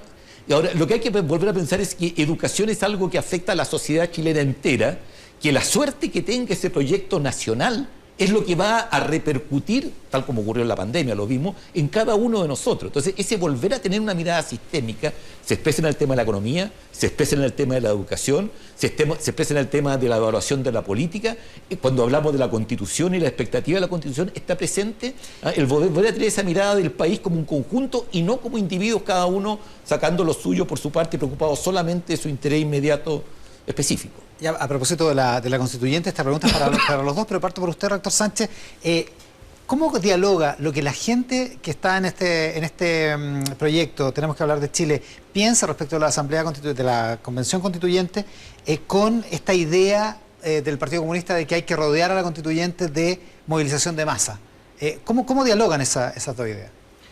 Bueno, yo creo que no hay una concordancia entre las dos cosas, porque lo que nosotros vemos es que las personas que participan de estos diálogos quieren que haya una amplia representatividad muy diversa, que vengan personas que tengan conocimiento, pero también vengan personas que representen al ciudadano de a pie, se podría decir, que tenga representatividad de pueblo originario, que tenga representatividad de regiones, y que vayan a dedicarse con un sentido, Enio lo decía, un sentido de bien común, un sentido de cómo... Con nobleza. De nobleza, de entrega, de generosidad. Cómo trabajamos entre todos en conjunto. Es importante decir, Iván, que metodológicamente nosotros en este proyecto, una vez que analizamos quienes fueron convocados y aceptaron este diálogo, también se llama a un grupo que no estuvo convocado y que inicialmente no se ofreció para conversar, para ver si hay diferencias o no. Por ejemplo, en el tema de cuán abiertos están para el diálogo, cuánto piensan en que el diálogo puede ser un mecanismo de resolución de conflictos. Y la verdad es que vemos que efectivamente representa a la ciudadanía, tanto los que quisieron participar inicialmente como los que no. Y eso está bastante desconectado de lo que me pregunta sobre el Partido Comunista. Yo pienso que aquí hay, como bien dice, un movimiento ciudadano que pasa por el lado de los partidos políticos, y nosotros lo que queremos es en el mes de enero y antes de marzo entregar toda esta información para que esta información realmente sea la que guíe el norte de los partidos políticos, no al revés. Nosotros no creemos que los partidos políticos tengan que modificar lo que estamos encontrando, sino que lo que estamos encontrando es lo que los partidos deberían decir. Esto es lo que la ciudadanía en Chile piensa de cuáles son realmente los puntos principales. Y es la gente que no está convocando, como decía el rector Vivaldi. ¿Qué le parece a usted? ¿Hay una dicotomía ahí entre lo que plantea el Partido Comunista y esta idea que surge de los diálogos tenemos que hablar de Chile? No sé, yo pondría el énfasis en que el deber de cualquier grupo, lo que fuere, hoy día tiene que ser una propuesta constructiva, porque uno no puede capitalizar solamente en torno a la rabia que se observa muy fuerte y que está claramente expresada en el estallido, etc. Entonces yo creo que hay que hacer un gran esfuerzo por tener propuestas, ¿ya? Y que sean propuestas constructivas y enfatizando el bien común, ¿ya? Yo creo que antes siquiera de empezar a hablar, de hacer una entrevista, de mostrar un resultado, ya este gesto del tenemos que hablar de Chile, de la Universidad Católica y de la Universidad de Chile, ya tiene un valor intrínseco. El solo hecho que se anuncia esto ya es un cambio de paradigma, porque dice, nosotros no creemos que tengamos que pelear, competir, quién es el que se luce como el más interesado en rescatar la opinión, sino que lo vamos a hacer en conjunto. Ese solo hecho ya tiene un valor, creo yo, ideológico de por sí, que está diciendo es mucho más importante la cooperación y encontrar objetivos comunes que buscar rivalidades que nos permitan sobresalir o competir, digamos, en un supuesto mercado, que eso lo podemos conversar otro día, pero aplicar ese tipo de valores simplistas a las universidades ha sido un error garrafal que lo hemos visto una y otra vez, pensar que las universidades como mundo se manejan como se podría manejar legítimamente fábrica de ropa o lo que fuera, o sea, son otras cosas conceptuales, no se puede aplicar ese simplismo. Y eso lo estamos demostrando las dos universidades diciendo, vamos a hacer... Sin lugar a duda, ninguno de los dos nos cabe duda que lo que va a salir de un trabajo conjunto de estas dos universidades va a ser infinitamente más significativo de lo que hubiéramos hecho cada uno con nosotros, y para qué decir de lo que hubiéramos hecho cada uno peleando uno con el otro. ¿Y se puede proyectar esto al trabajo de la Convención Constitucional? Porque muchos han planteado que la Convención tiene que incluir, por supuesto, los 155 convencionales, pero además tiene que incluir de alguna manera a la ciudadanía, tiene que incluir de alguna manera a gente que esté interesada en participar. ¿Se puede proyectar esto hacia ese objetivo? Yo pienso que sí, porque lo que nosotros queremos es, por supuesto, a partir de enero y marzo particularmente, generar seminarios, generar encuentros, diálogos, invitar a los constituyentes a que participen de estos encuentros, pedir que nos inviten a los que hemos estado involucrados en este proyecto a mostrar estos resultados. De hecho, a parlamentarios, autoridades de gobierno ya nos han pedido que en las próximas semanas con Enio les presentemos estos resultados que son preliminares pero que ya son bastante significativos. Creemos, Iván, que va a ser un insumo especialmente importante y que viene en un momento particularmente importante. Hay una analogía que hemos conversado otras veces con el rector Vivaldi sobre el enfoque en pandemia del bien común. Así como cuando nos tengamos que vacunar, es muy importante que toda la población se vacune, porque la vacunación de uno protege al otro y viceversa. En este diálogo que tenemos de hablar de Chile es orientado al bien común, y el diálogo que yo tengo con el próximo que está cerca o que está virtualmente cercano va a beneficiar a ese y a toda su comunidad también. O sea, esto es un enfoque sinérgico que nos llena de energía y que nos llena de sentido de bien común y de un proyecto país diferente, y por eso que tenemos que expresarlo de la mejor forma. Oye, lo último para los dos, porque las dos universidades están en proyectos de desarrollo de vacunas, saliéndonos de la iniciativa Tenemos que hablar de Chile. ¿Cómo está funcionando el proyecto en el que participa la Universidad de Chile, rector? Muy bien. Bueno, nosotros lideramos, como saben, dos proyectos ya. Uno de ellos es Oxford AstraZeneca, que lo dirige la doctora Mariana Santolaya, ¿ya? Y el otro lo dirige el profesor Miguel O'Ryan, ¿ya? Y el de Johnson y Janssen, sí. Y ambos están en una fase avanzada, por lo menos en Chile. Y a mí me gusta, perdón que lo diga, no puedo dejar de mencionar dos cosas, porque por favor, si vamos a hacer una constitución, no volvamos a sacar cuentas de 4 centavos y cerrar un centro productor de vacunas porque es más barato comprar las vacunas afuera. Eso se hizo el año 2002, 2003. Aprendamos de eso, por favor. O sea, y eso por extensión, y aprovecho para pasar un aviso.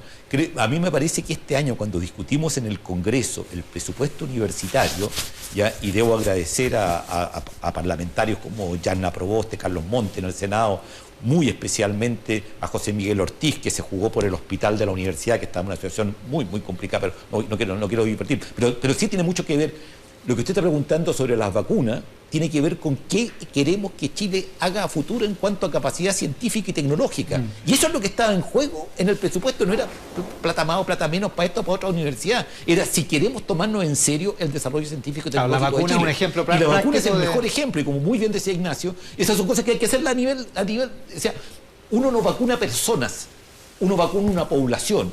No erradica, no protege al individuo de la enfermedad, uno erradica la enfermedad de la población. Esa mentalidad, que es tan obvia desde el punto de vista de salud pública, ya nosotros lo aprendemos como... eso estaba ausente, ¿entiendes? Entonces, para mí, el tema de las vacunas, además de estos proyectos que estamos haciendo las universidades con distintas responsabilidades en cada uno de ellos, ¿ya? A mí me parece que la clave es una reflexión sobre el futuro de la ciencia y la tecnología en Chile. Rector Sánchez, en el caso de la Católica. Va muy bien, la universidad lidera un consorcio de universidades que hay universidades regionales, desde Antofagasta hasta Valdivia. Ya llevamos cerca de 3 semanas de reclutamiento de voluntarios y de vacunación. Son hasta la fecha cerca de 150 personas que ya han sido vacunadas, el total son 3.000. Inicialmente parte con menos cantidad, las próximas semanas va a ser mucho más activo.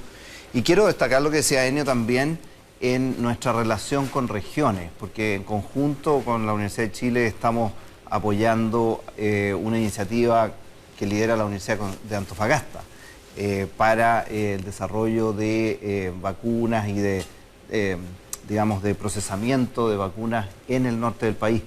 Creo que esa es una iniciativa muy, muy señera, en donde las universidades que tenemos más desarrollo en el país también tenemos que apostar por crear las condiciones en regiones para que hayan polos de desarrollo a nivel del país. Nosotros vemos países desarrollados como en ciudades más pequeñas tienen nombre en algunos proyectos, y creo que nosotros estamos llamados a hacer eso. Así que en eso estamos trabajando y con gran efectividad. Y también en el proyecto Tenemos que hablar de Chile, del que vinieron a comentar hoy los rectores Ignacio Sánchez y Enio Vivaldi de la Universidad Católica y de la Universidad de Chile.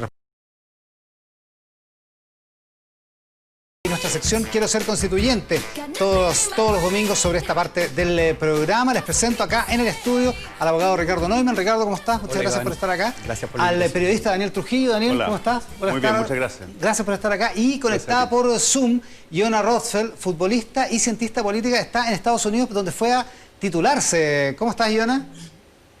Hola, Iván, muchas gracias. Gracias por la invitación. Feliz de estar acá. Gracias por estar con nosotros. Preocupada del destino del Audax Italiano, que es el equipo por el que juega Iona fútbol profesional. Partamos contigo. ¿Y por qué quieres ser constituyente? Bueno, yo creo que el momento histórico que estamos viviendo como país nos pide estar presentes. Nos pide ponernos a disposición y a servicio. Y creo que hay que ser coherentes y escuchar lo que se ha manifestado y lo que ha demandado la ciudadanía. El plebiscito es plena prueba de eso. Y haber ganado de la manera que ganamos y haber exigido que no sean los mismos de siempre, que sean 100% personas electas, que se escriba en paridad, que se represente a quienes no han estado representados, creo que nos pone un deber y una responsabilidad a todos, de ponernos a disposición, de aportar desde nuestras distintas veredas, desde nuestras distintas trincheras, y por eso tomo este desafío. Creo que es un desafío enorme repensar nuestra Carta Fundamental, pero también es un desafío muy bonito. Tenemos que empezar a hacer política distinta, tenemos que hacer una política que sea representativa, que incluya y que conecte al territorio y a los ciudadanos. Y no nos pase como nos pilló el año pasado antes del estallido social, con una clase política totalmente desconectada de la realidad que estaban viviendo los ciudadanos y ciudadanas chilenas y chilenos, y creo que eso es un deber que tenemos y un peso que tenemos que cargar todos, y espero que todos los que se estén candidateando, no solo a la constituyente, sino que a espacios políticos, entiendan que tenemos que empezar a hacer política de manera diferente. ¿En tu caso, Ricardo? Yo creo que bien parecido a Iona. Yo creo que estamos efectivamente en una oportunidad histórica donde el clivaje político derechamente cambió desde el 18 de octubre pasado. Pero ese cambio del clivaje político tiene que ir acompañado con un cambio de actitud en la manera en que desarrollamos la política. Por lo mismo, yo creo que mi motivación principal es efectivamente tomarse este momento donde además la constituyente no tiene incumbentes. O sea, la cancha está abierta, los políticos están un poquito obligados a abrirla también. Y en ese sentido yo creo que esa oportunidad, como decía Iona, se convierte en un deber. Para entrar a renovar la política, para entrar a renovar la actitud con la que se realiza la política en Chile. Hoy día, lamentablemente, la política está trincherada en ideologías de lado y lado que no conversan, y estamos en un momento constituyente donde nos tenemos que poner de acuerdo de una hoja en blanco con acuerdos de 2/3. Hay que salir a buscar votos al frente, hay que conversar, hay que dialogar, y en ese sentido esperar de la clase política tradicional esa actitud de diálogo cuando la verdad estamos viendo el show con el que han convertido la política es un poco raro, y yo creo que es un deber más generacional, en mi caso, de una centroderecha que se renueve, de una centroderecha también que yo creo que ha cometido el error de creer que el modelo de desarrollo que hemos tenido estos últimos 30 años le iba a hacer sentido a la gente en la medida en que se expresara bonito en gráficos de oferta y demanda, de crecimiento del PIB, pero le faltó a la centroderecha una visión más cultural de estos últimos 30 años, donde efectivamente nos diéramos cuenta que finalmente el sentido tiene que ver con lógicas de conexión de tejido social, que hoy día es lo que demanda la ciudadanía. Para ti, Daniel Trujillo, ¿por qué quieres ser constituyente? Bueno, mira, yo he sido periodista los últimos 25 años y he podido ver la realidad de Chile, entender bien profundamente cuál es esa realidad, y me siento llamado a representar verdades o cosas que no se dicen comúnmente. Yo no puedo dejar pasar la oportunidad, por ejemplo, de comentar lo que está ocurriendo con la clase política que está intentando poner trabas a la participación de independientes. Fíjate tú que todavía se está discutiendo sobre los cupos especiales para pueblo originario, para personas con habilidades diferentes, y esto va a significar, si se vota mañana, y queda la opción de que el CERVEL aplique estas inscripciones, vamos a tener en el fondo, con todos los tiempos, 7 días para poder inscribir las candidaturas, los patrocinios con clave única. Ya. Y eso son trabas que son impresentables. Ahí hay deliberadamente una decisión de la clase política de impedir que participen los independientes cuando la voluntad soberana del pueblo se manifestó en el plebiscito El 80% de los chilenos dijo, no queremos que sean los mismos los que creen la Constitución y ahora estamos en problemas. Ese tipo de cosas son las que a mí me muevan para poder levantar la voz y participar. Por eso quiero estar en la Constituyente. ¿Cuál es la relación que tienen, la pregunta es para los tres, con los partidos políticos? Porque por lo que veo son bastante críticos. En tu caso, Iona, no sé, ¿qué relación tienes con los partidos? Y otra pregunta complementaria, ¿te han ofrecido participar de la lista de algún partido? Por ahora no tengo ningún acercamiento de los partidos, no tengo relación nunca militado. Creo que siempre he estado involucrada en la política, pero no de la manera tradicional o partidista, por así decirlo. Y la verdad yo creo que los partidos son necesarios, los candidatos de los partidos son necesarios, no tengo nada contra eso. Pero sí, como mencioné antes, creo que tenemos que empezar a hacer una política distinta y tenemos que salir de esos cánones y flexibilizar la política y flexibilizar la inclusión y, como mencionaba Daniel, tenemos que trabajar sobre mecanismos para la participación ciudadana. O sea, los trabas que tenemos nosotros como independientes, o sea, desde los independientes no neutrales nos hemos cabeceado todo este tiempo con eso. Las trabas que tenemos nosotros para llegar se proyectan también a otros espacios políticos y de toma de decisión. Y siempre hay trabas, y siempre hay barreras. Y eso no puede ser. O sea, el rol de la democracia, la esencia de la democracia es la participación. Y tenemos que trabajar sobre la involucración, para que los ciudadanos nos podamos involucrar de manera efectiva a poder crear esta democracia y a ser parte de. Y eso es a lo que yo voy a la Constituyente. Yo quiero ser puente entre la ciudadanía, entre mi territorio. Yo voy por el Distrito 12 y quiero poder levantar todas las iniciativas, todo lo que se ha trabajado desde esos territorios a la Constituyente y conectar a la ciudadanía con estos espacios. O sea, vengo a representar también a las mujeres, a las disidencias y grupos que han estado subrepresentados en la política y en los espacios de toma de decisión. Y para eso hay que sentarse a escuchar y dialogar y poder llevar esas preocupaciones y estar conectados realmente con los territorios a la política. Y creo que las trabas, el sistema que tenemos hoy en día, que es algo que tenemos que cambiar, son un sinfín de trabas que la verdad limita la participación y hace que nuestra democracia sea, la verdad, un espejo de democracia. No creo que sea realmente una democracia inclusiva, lo hemos visto también con la participación en las votaciones. No puede ser que recién ahora, para el plebiscito, hayamos tenido una participación histórica que con suerte alcanza el 50% y eso, la verdad es que te dice que no estamos participando todos en la creación del Chile que queremos. En tu caso, eso es lo que tenemos que propiciar. En tu caso, Ricardo Neumann. Sí, yo vengo del mundo de la sociedad civil. Yo hoy día soy director ejecutivo de la Fundación para el Progreso y es justamente dentro de esta apertura de espacios democráticos nuevos para discutir la nueva Carta Fundamental es donde yo creo que es esencial que la sociedad civil se involucre en este proceso. Y en ese sentido, bueno, yo dejo la Fundación ahora a fines de año para dedicarme 100% a la campaña y voy como candidato independiente por el Pacto Chile Vamos. Y de ahí, como te decía, tratar de generar una renovación que sea capaz de conectar un poquito más generacionalmente a esta centro-derecha que se quedó en los gráficos y que finalmente yo creo que necesita tener una visión de conexión de tejido social, donde el Estado está al servicio de la persona y no al revés, donde el Estado finalmente ponga el foco en una ciudadanía que se organiza, que está empoderada y no en mera burocracia estatal en el fondo. Ya, pero vas a ir dentro de la lista de Chile Vamos, o sea, también es un acercamiento distinto a los partidos políticos. Exactamente, que el de voy de independiente por el Pacto Chile Vamos León. Y ahí, digamos, para no ser 100% crítico, yo he visto una apertura por los pactos tradicionales de llevar justamente candidaturas independientes y abrir esta cancha que tiene que estar abierta. Pasa el aviso completo, ¿en qué distrito va? Distrito 16, Colchagua, la parte sur de Cachapoal y todo Cardenal Caro, que es la parte costera de la sexta región. Distrito 16. Daniel, ¿cómo lo vas a hacer tú? Bueno, mira, hay una desesperación en los partidos políticos por disfrazarse de independiente, ¿no? Nosotros en la Lista del Pueblo, este es un movimiento que se ha articulado en torno a la solidaridad de la Plaza Dignidad y que se replicó en todas las plazas Dignidad de Chile. Hemos convocado a organizaciones sociales, civiles, cabildos, ciudadanos, muchos profesionales jóvenes, muchos abogados, muchos profesores, gente común y corriente, gente muy valiente, como por el caso, por ejemplo, de Rodrigo Bade o de Alejandra Pérez, que son personas que han sufrido, han padecido la injusticia del sistema de salud y desde ahí han levantado una propuesta. ¿Quién mejor que ellos para hacer presente en la Constitución el derecho a una salud, equitativa, justa? Entonces, desde la Lista del Pueblo, nosotros hemos elaborado una propuesta muy sólida que convoca a los independientes y llamamos a la gente a no creer en esto de los palos blancos, porque es legítimo que algunos busquen cupos para tratar de asegurarse, pero lo que no es legítimo es que los partidos quieran secuestrar esto poniendo una serie de trabas. Nosotros estamos dispuestos a saltar todos los torniquetes que nos pongan para poder participar, y aunque queda muy poco tiempo y es muy fácil confundirse. Los palos blancos, dices tú, son los... ¿Qué? Los Son independientes. pseudo-independientes, porque en el fondo una persona independiente, ¿qué tiene que hacer? Nosotros tenemos, yo decía al principio, tenemos que juntar firmas. Nos van a quedar 7 días, con el mejor de los casos, ese plazo se va a ir acortando, para que la gente pueda inscribir los patrocinios en el server con su clave única. Un palo blanco, digo yo, no tiene la necesidad de juntar firmas, solamente tiene que hablar con un amigo en un partido para que le dé un cupo.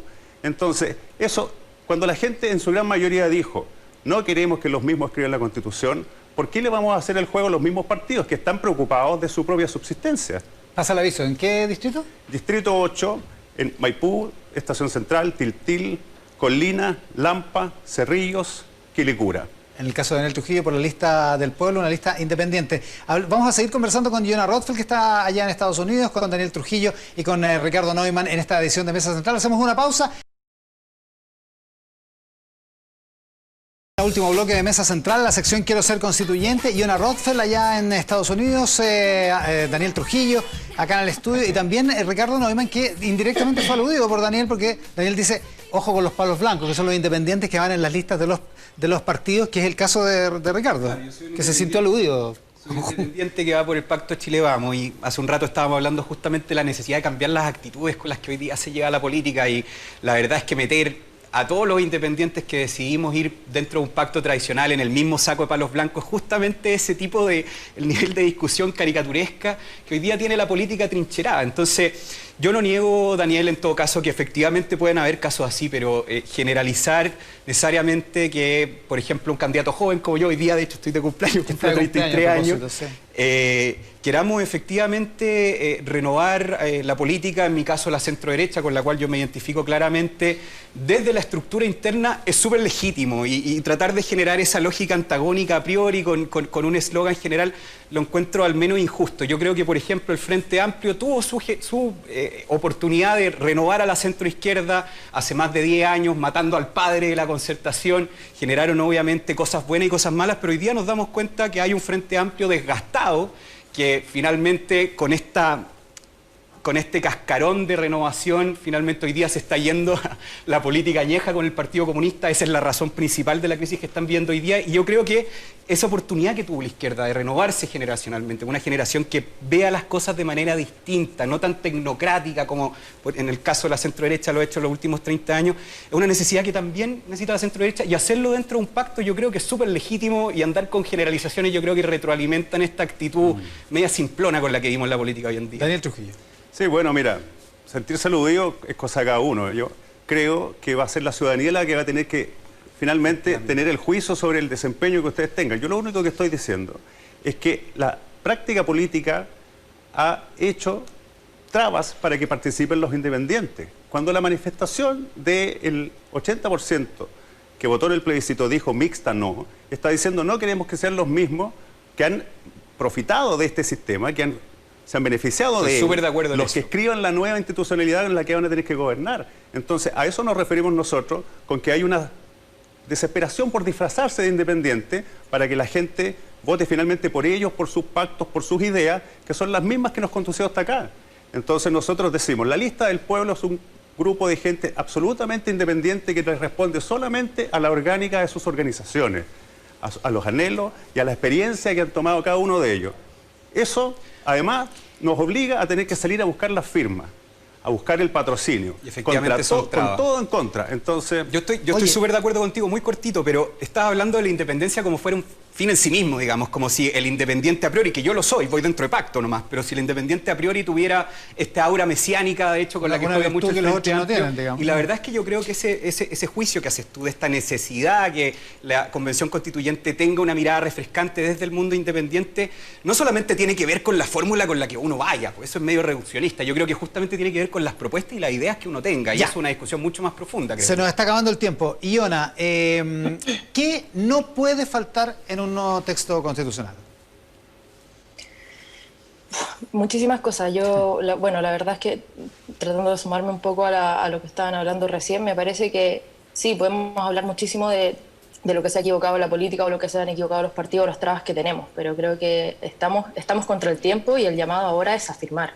Es pedirle a la ciudadanía que seamos coherentes con lo que hemos estado pidiendo en las calles, con lo que se ha estado pidiendo y que se ha estado levantando desde los territorios, y vayan a firmar por sus candidatos, por candidatos independientes, por candidatos que no están representados en los partidos, porque ese es el deber y es la responsabilidad que tenemos hoy en día.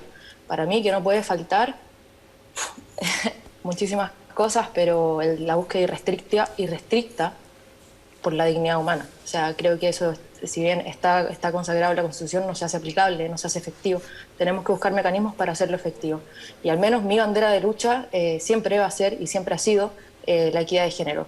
La equidad de género es algo que tiene que permear a todo el resto de los ejes, es algo que tiene que conectarse con todos los lineamientos que vayamos a trabajar y con todo lo que vayamos a levantar dentro de la Constitución. Y sin duda, en mi calidad de deportista también voy a pelear porque el derecho sea reconocido como un derecho fundamental. Creo que muchas veces se piensa, bueno, ¿por qué el deporte, siendo que hay tantos derechos sociales que no están consagrados? Creo que está todo conectado.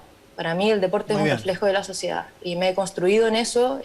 Construimos la asociación de jugadoras por la precarización que existía, y eso es proyectable a los problemas que tenemos que resolver como país.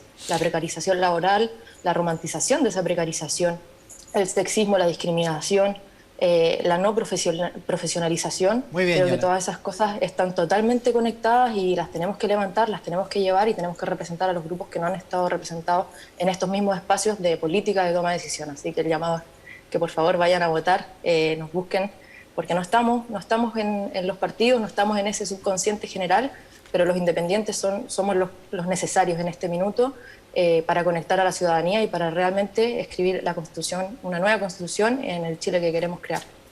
Ya, vamos rápido que se nos acaba el tiempo. Daniel Trujillo, en tu caso, una cosa que no puede faltar en la nueva Constitución. Bueno, nosotros en la lista del pueblo hemos levantado la reivindicación de la dignidad, ¿no? Hablábamos de la Plaza Dignidad y cómo esto se extendió por todo el país. Y eso tiene que ser transversal en toda la Constitución.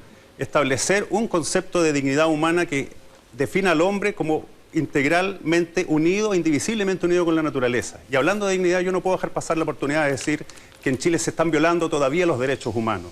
Cuando hablamos de los presos de la revuelta, estamos hablando de gente que lleva más de un año presa, con bajo prisión preventiva, sin formulación de cargos, como una forma de amedrentar la manifestación en contra de un gobierno que perdió todo tipo de legitimidad. Entonces yo le digo a los ciudadanos que nos están escuchando, no caigan en esta trampa.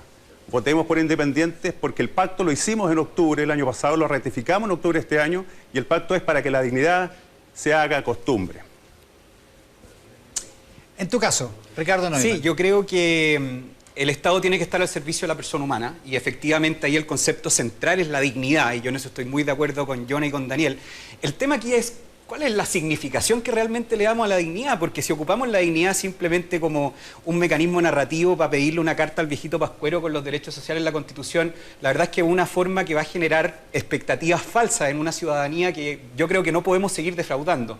La resignificación de la dignidad es justamente uno de los desafíos importantes que tiene la Convención Constituyente, y ojalá sea una resignificación de dignidad para todos, un concepto de dignidad que reconozca que las personas somos lo suficientemente inteligentes y capaces para ser dueñas de nuestro propio destino, y por lo tanto, por mucho que la Plaza Baquedano hoy día se llame Plaza Dignidad, bueno, hablemos sobre la dignidad de los vecinos de la Plaza Baquedano. ¿Por qué dignidad para algunos y no dignidad para otros? Y ese es justamente el atrincheramiento que hoy día está viviendo Chile. Pareciera que la dignidad, la democracia, incluso ir de independiente pareciera en las listas, es como activo de solo un sector político, y yo creo que ahí está el desafío cultural de la derecha, tomar la bandera de la dignidad, tomar la bandera de la cultura. Yo soy gestor cultural, y así como Yona decía que es importante reivindicar la importancia del deporte más allá de lo que a priori se ve como un elemento decorativo, la cultura también es un aglutinante social que tiene que ver justamente con el concepto de dignidad, una dignidad para todos y no para algunos o no para los que gritan más fuerte.